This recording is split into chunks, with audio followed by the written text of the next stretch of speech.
Hello YouTube, this is Teresa.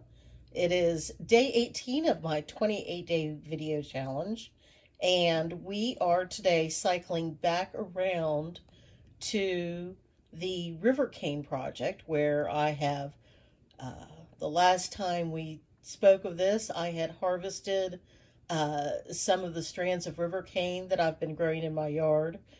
This variety is called Arundo Donax, which is a variegated river cane that is originally from Europe.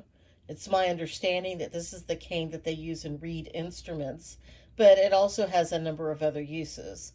I am planning on taking this year's harvest, and after processing it and cutting the canes down to size, I'm going to weave them into blinds for my front porch, which get a lot of evening sunlight and which can be pretty harsh in the summer. So I'm wanting something just to diffuse that and help save a little bit on my electric bills, but I don't want to spend money on it. If I can spend time making things, that keeps me out of the stores. So that's kind of the plan.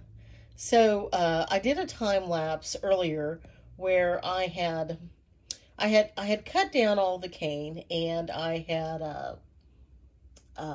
posted that on the 10th of February, on day 10 of my challenge.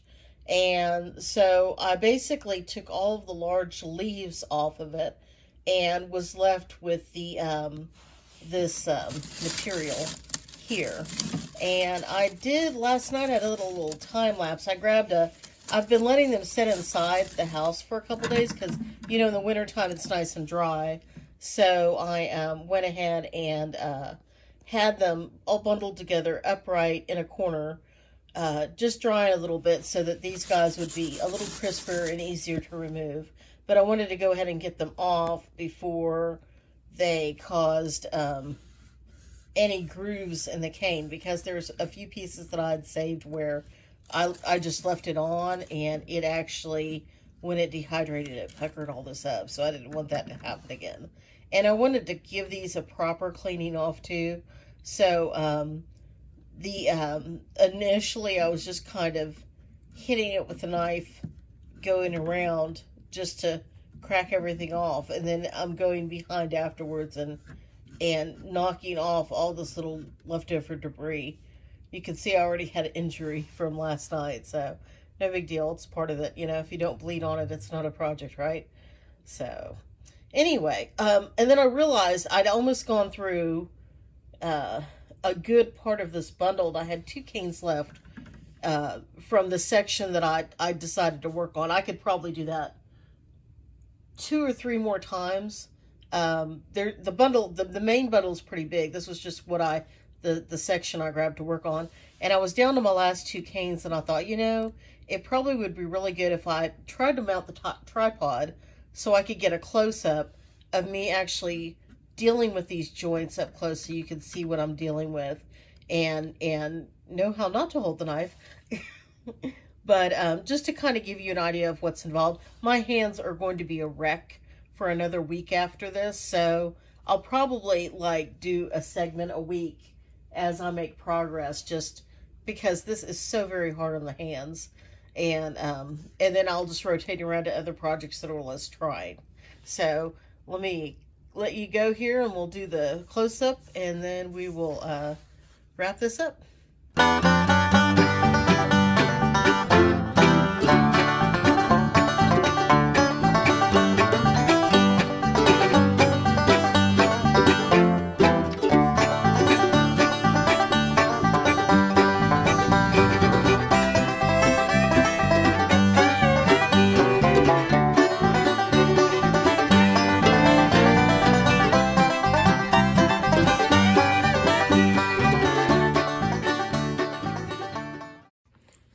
Okay, so let's see if we can manage to capture this without wobbling the camera too much. I've got 2 typing stands that I'm straddling the cane over so that I can kind of be hands-free and stop and point.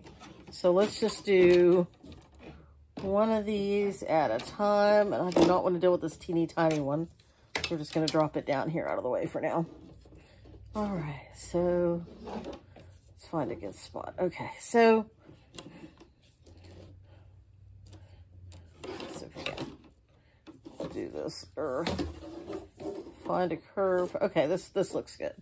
All right, so basically what I'm doing is, and I'm going to hold my hand at least one joint down, is I am just popping this off with a utility knife.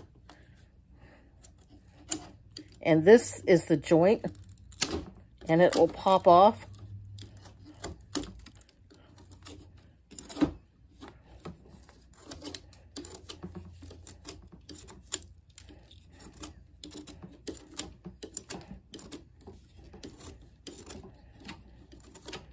And I'll go around it a couple times and make sure. Now this here, if you look, this darker bit. Oh, great. Thank you for interrupting.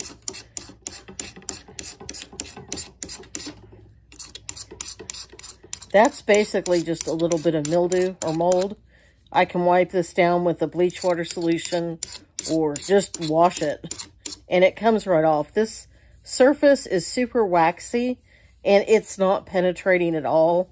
It's so dense, it just sits on the surface, and it can be washed off, and then it's fine.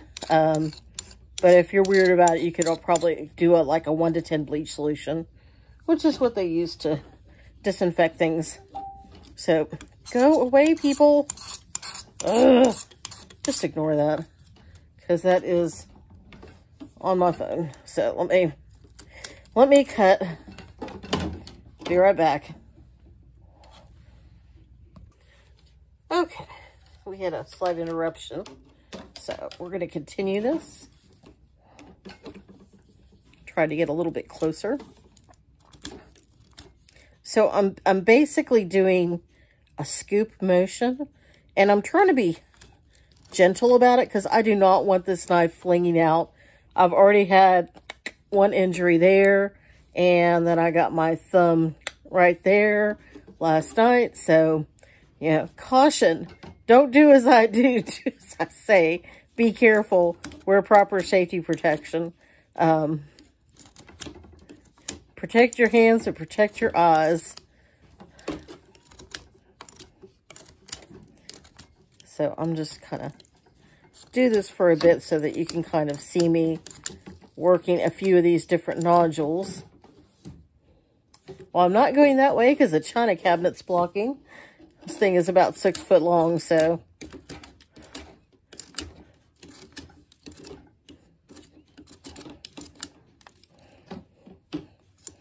And I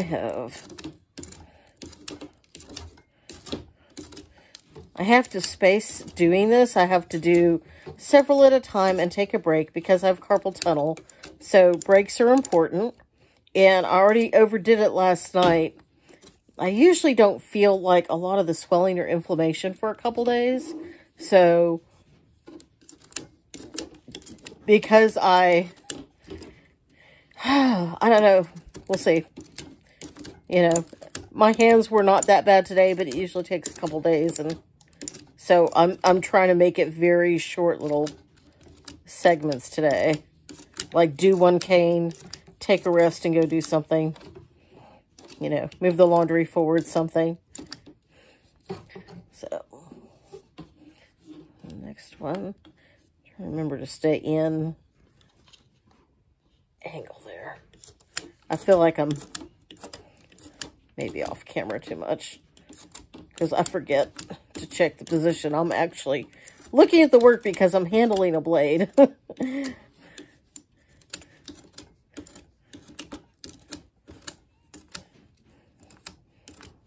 There's going to be a big mess to clean up. There are little bits all over the floor.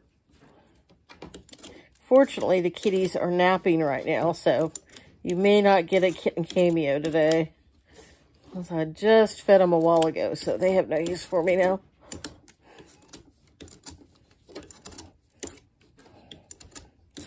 And I will say, you know, I tried to do this like right after I harvested it. And it was so green. And I mean, like the outer leaves were still, they were dried, but they were from being out in the winter. But they were still like just really fresh on the stem. that after cutting the poles and just letting them cure in the corner for a couple days, that seemed to help. But I want to get this part knocked off. I need to do a little more research on how I want to tie up these blinds. I was messing around with some yarn. That's all going to come undone. And we will use that standard length and cut all these to length will be the next project after we get all this clean. After we get all these nodules cleaned and we clean everything off, we'll cut these to length. And then we'll, you know, I like to try to do the larger diameter ones toward the top. And I alternate, like, if this is the wide end where the base is and this is the narrow end this way, I try to alternate placing them. Otherwise, you would have blinds that start to do this or do this, you know, if this is the wide end. So that evens it out a little bit. And that's the one thing I learned with the little test run. And I also learned that I could, if I wanted to get short pieces, I could, if I have enough lines of weaving down in the blind, then I could do like multiple short pieces and just have them butt. But as long as they each have 2 rows of winding, then, you know, everything will be okay. So we'll see how that works. Okay, I think we're going to skip a second time lapse for now. We've got a whole other bundle we still have to process, and I think we'll save it for that. My hands are pretty much shot for this week. We'll be back in about a week or so to clean up the other half and clean these down, get all these little black sooty spots off of them. And then that may be a session, and then maybe the session after that, we will unroll the experimental blind that I wove up with just plain old yarn last year, and take apart those pieces and show those to you, what we did and what we did wrong and how we want to redo it. I need to decide what material I'm going to use to weave these together, and I need to determine the wrapping method, if I just want to do a simple twist every time or if I want to do something more solid. Because I might be using smaller pieces, you know, that have multiple pieces in one line and multiple rows, I'm not sure how simple or complex I want to be with that. And so we got at least one more session stripping and cleaning things down. We will probably have one session of me cutting everything to length, all of these, and then we'll have one session undoing the blind and the old blind and reincorporating that into all the supplies we have and talking about our selections. And then we'll probably have because I'm trying to keep these like no more than 15 minutes, so we'll break it out in however many we need anyway. But we'll show you all the process and through the weaving and hopefully do a finished product. And I hope I can get at least more than one blind. I could easily put 5 of these up on my porch. I want them to be narrower, like one for each panel section on my porch, so that I can have some liberties with not having to raise them all or close them all at once, but to custom raise and lower. All right, so until the next time, thank you very much.